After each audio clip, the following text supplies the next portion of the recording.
এবার একটা মেয়ের প্রশ্নের জবাব দেওয়ার চেষ্টা করি। খুব কঠিন প্রশ্ন করেছে আমাকে।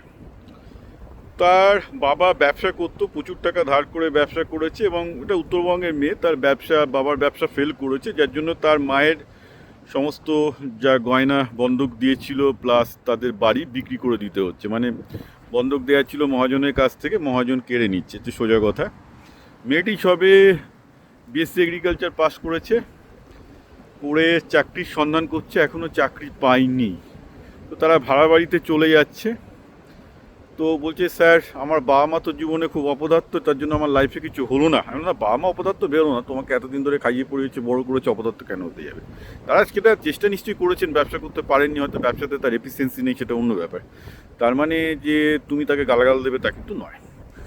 ব্যাপারটা হচ্ছে এই যে তোমাকে এখন সেখানে হাল ধরতে হবে। এবার সমস্যা হচ্ছে, দেখুন, আমি মেয়েটাকে প্রথমে বললাম যে তুমি কিভাবে সলিউশন চাই। এখন যদি তুমি বলো মেয়ে হিসেবে সলিউশন চাইতে, আমি একটা জিনিস বলতে পারি যে অনেক বিজনেস ফ্যামিলির ছেলেরা এখন বিজনেস ফ্যামিলির মেয়ে খুঁজে বেড়াচ্ছে, যারা বিজনেস করতে ইচ্ছুক, যাদের এডুকেশন আছে, যাদের পকেটে টাকাও আছে। হ্যাঁ, তোমার বাবার যা ধারের পরিমাণ আমাকে যা বলছে সেটা এমন কিছু নয়।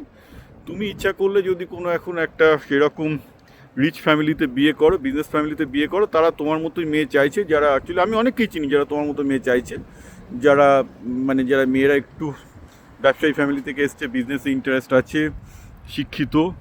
তো you have all the merits of this thing. And obviously যদি তুমি কোনো ঠিকঠাক ছেলের সাথে বিয়ে করো, সে তো তোমার শ্বশুরবাড়ির দায়িত্ব নেবে। এটা তো আজকালকার দিনে ছেলেরা নেয়, অ্যান্ড দে শুড ইনফ্যাক্ট।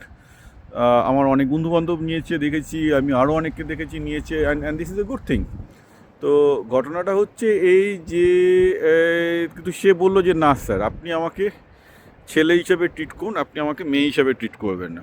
ভালো কথা, খুব ভালো কথা। তোমার যদি বলেন যে আমি যদি, মেয়েটি আমাকে বলছে আমি যদি ছেলে হতাম আপনি কী অ্যাডভাইস দিতেন, এবং সেক্ষেত্রে তো তোমাকে তোমার বাবার বিজনেসের হাল ধরতে হবে। কারণ অবভিয়াসলি তোমার বাবা যে বিজনেসগুলো পারেনি, কেন পারেনি, কী করলে বিজনেস ভালো হবে সেটা দেখতে হবে। অথবা তোমাকে এখন দ্রুত চেষ্টা করতে হবে যে নাবার্ড, মানে যেটা অ্যাকচুয়ালি কৃষি ব্যাংক আছে ভারতে, সেখানে তুমি যেহেতু এগ্রিকালচারে, আমি জানি যে এগ্রিকালচারে যারা বিএসসি এমএসসি পাস করে তাদের জন্য নাবার্ডের স্পেশাল এন্টারপ্রেনার সেল আছে, তারা প্রচুর টাকা দেয়, তোমার সেখানে প্রচুর স্কোপ আছে, তুমি সেগুলো এক্সপ্লোর করো। তোমাকে সেগুলো এক্সপ্লোর করতে হয়। তো তুমি যদি ছেলের মতো খাটতে চাও, it's a very good thing, you want to do it, but then do it.